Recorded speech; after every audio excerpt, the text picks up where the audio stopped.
अपने घर वालों से दूर, जो पाक फौज की वर्दी पहनकर वतन की हिफाजत के लिए खड़ा था, मुझे उन बच्चों पर जो वर्दी में मलबूस थे पाक फौज के जवान, मुझे उन पर बहुत प्यार आया कि यहाँ पर अपनी जान जो है वो हथेली पर रखकर ड्यूटी दे रहे हैं। और जानते हो इन फौजी भाइयों की तनख्वाहें, बेटों की तनख्वाहें आखिरी बार कब बढ़ी? नवाज शरीफ के दौर में।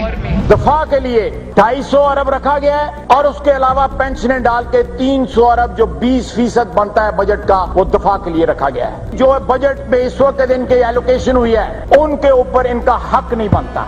लेकिन आज भी ये पूरी इम्प्यूनिटी के साथ अपना सीना चौड़ा करके डिफेंस बजट को क्लेम कर रहे हैं और मांग रहे हैं कौम से। कौम की हड्डियों से गोश्त तक जो है इन्होंने निचोड़ लिया है और उतार लिया है।